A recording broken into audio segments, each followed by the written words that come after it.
Hello all, and welcome back to another devlog on C.W.I.S, the tactical survival shooter where you control the weapons of a ship. So it's been about the maximum amount of time I was going to allow between episodes. This is about 1 month. It's been about 4 weeks since the last time I did this video, and it's now that time. I've got a fair bit of progress to show, however the progress is not really complete, so expect things to be like half-baked and stuff. As I mentioned in previous videos, I do have a full-time job. I'm doing this on the side, so naturally some days I'm just feeling it and I get loads done, and other days I get nothing done because I'm not feeling it. It just happens. So with that being said, let's show you the progress I've made in the last few weeks.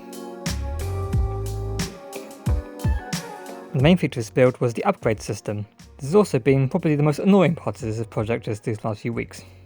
Why, you may ask? Because the UI is a pain. Even before that, the data is even more of a pain. So for each upgrade I've decided to make it a scriptable object, so I can customize the metadata and also what it does.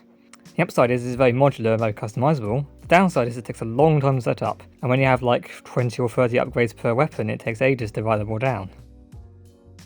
So kind of cheaped out by only doing the weapons upgrades for the weapons I've currently got in this version. So this is the C.W.I.S turrets, the basic missile launcher, the radar, and what else? I've forgotten now. And the ship, yeah. So the C.W.I.S has the most upgrades so far with like 6 trees of 2 to 3 upgrades. Missile launchers have I think 2 or 3 or maybe 4 or 3. Radar has 3 upgrades, and then the ship has only 1 currently, which is just armor. Pretty much right after the last video I actually worked on the menu for the game. And this is nothing amazing, it's pretty basic at the end of the day. However, I'm pretty happy with it. So I started off with some buttons. The buttons have their own kind of custom hover over effect. I could have done like an animation or the colour tint thing from normal buttons, but I decided to make my own version for this game. The advantage being I could customise it the way I liked, and also it can use animation events to fire each one. So what I've done is I have essentially a kind of like tween effect, so it essentially appears larger when you hover over it. So when you hover over a button, it changes colour and it kind of expands. And then when you press it, it expands further and changes colour and then expands back. So it kind of like shows you, oh, I've clicked it. Gives you a bit of visual feedback, you know. I also added tooltips to this menu, so you can like hover over items and get text showing what they actually do. That's for the buttons on the bottom left.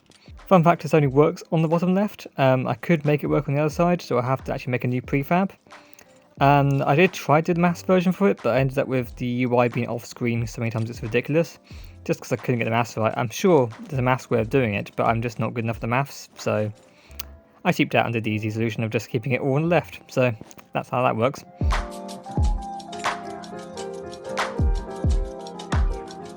In the last devlog, I did like a hitbox system and started laying it out. I kind of undid a bit of that in this sprint because like it didn't really work. Having a lot of hitboxes was good and all, but getting those to register correctly all the time was not easy, and I decided against it. So instead I have like, I still have hitboxes, but just not as many. So I have like maybe 8 or 10 of them on the ship, and most of them are defined to either a turret or just a ship. I still got the health per hitbox and then add the maths and do the maths for it. So the ship essentially has a percentage of health.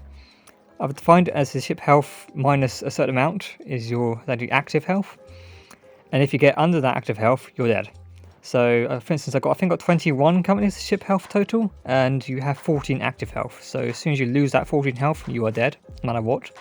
The idea being, if you get hit a lot of times in one spot, it will knock out weapons, but then you're still alive, so it makes it a bit more interesting to play, I guess. But then obviously if you lose too many weapons and take too much damage, you just die. With this health, I added a bit of UI, so you can see this happen, and then I also added a little bit of like a punch effect, so whenever you lost health, it'll kind of visually say, oi, you lost some health. Obviously the missile exploding would obviously give you a visual indication, but having the health also flash up is a good bit of UI polish. I felt like doing it now while I remembered. The game over screen.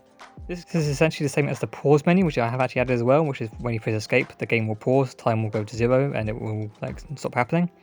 Same thing happens in Game Over currently, but Game Over has its own panel eventually. It will have the leaderboard on it, and you can enter your leaderboard score if you did well enough. This will be the local one and the global one potentially, we'll see. And things like that. This came up to the end of this week before I started editing this video. I actually made a bit of work on the radar.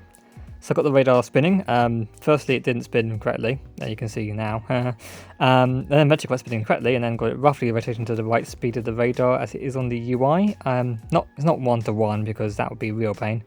Essentially just spins, so it's like a visual indication. You can barely see it on the actual screen because the ship's so small, but I like a little bit of polish every now and then.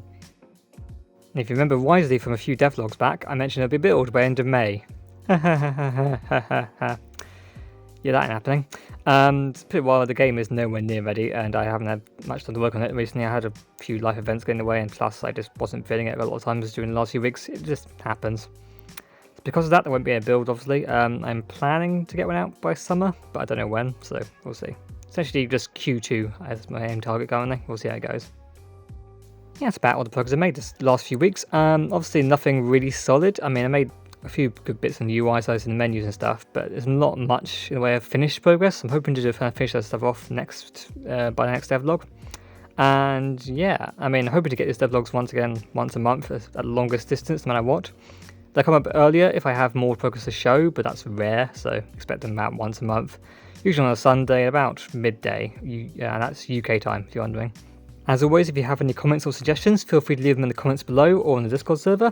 And you're welcome to also subscribe and like if you enjoyed this video. And yeah, I will see you in the next devlog, which should be end of June roughly. We'll see how it goes. Bye bye.